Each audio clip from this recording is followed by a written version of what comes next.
Well, hello everybody. I want to introduce you to a very exciting student that we have. Her name is Judy, Hi. and she will be with us for the next 3.5 months. She's from St. Augustine in Austin, and she's doing her doctoral work in occupational therapy on a very interesting topic that I know I'm very interested in. And that's why I asked her to come here, and she's going to be doing some presentations and some articles. But the topic is sexuality and intellectual disabilities. So there is not a lot of research on this, even in the area of occupational therapy. And I know as a parent, and talking to many parents, there's a lot of parents that are looking for guidelines on this topic. And so we're going to try to dive into this. But the topic we want to address today that was brought up is social media. So we're in kind of a conundrum right now because we're in a world that depends a lot on the internet, and the internet and social media go hand in hand. So we know many of you are being educated on the internet. That's the way you're communicating with people. You're attending Zoom conferences. Everything the web is, it's life is Zoom. So how do we set boundaries with social media, safe boundaries, and live in the world we live in right now? Correct. So we have phones, we have computers, we have iPads, we have so many ways of accessing the internet. And I think educationally, I know I went to school a lot before you did, Judy. How dependent are you on the internet? I'm actually very dependent on the internet, especially with my doctoral process. Obviously, I'm fully on the internet right now. And so I understand parents' concerns about obviously being on the internet because there are obviously those scary places where there are predators and those things, but you have to be closely monitoring them if you do feel like their intellectual ability is a little bit on the lower side. So what you have to like look at and gauge, I guess, is on in general is whether they're able to understand what's going on or if they're fully developed enough to go on social media, I guess. And but you have to think about their age, and just because they're 17 years old, their intellectual disability might put them back to around like 12 years old. So we want to think about that also, and then also just making sure that you're closely monitoring their cell phone use and social media use because there are predators on there, and so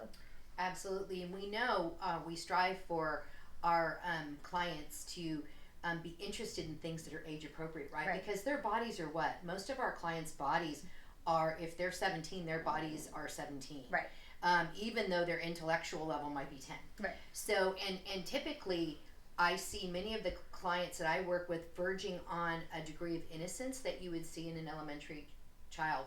So they're not aware that people would want to do those types of things.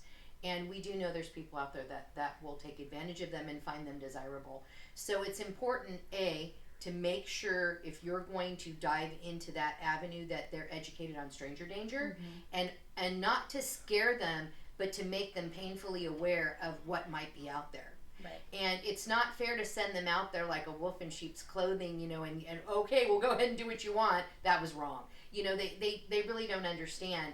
And many of our clients end up on the wrong sites just through clicking through something with a certain word, and they don't even understand they're going onto these sites.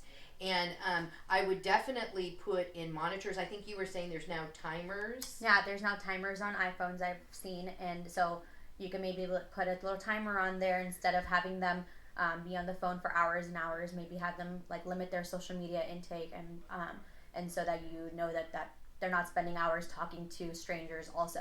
But also there's the flip side of it. Obviously, like you said, you don't want to scare them away from social media. It is a good platform in making like friends, especially for our kids with intellectual disabilities. It's obviously harder for like their social skills.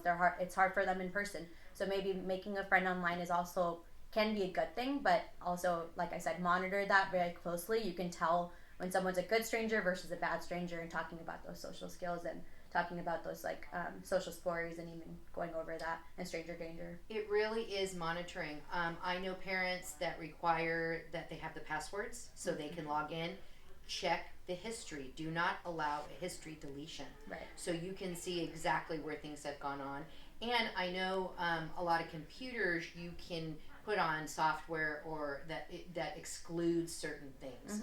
Now that's difficult when you're having to do research on breast cancer, and it won't let you go on those sites because it has that word in there. But there are some monitors. There's some great, you were saying, Judy, there's some articles on the web and recommendations for parents who are concerned. If you just look it up online, how I can make sure that my kids' social medias are protected, I would just look it up on Google, and Google has honestly great resources regardless. There's something that I just read up on web safety as well, and so I would look into that a little bit too.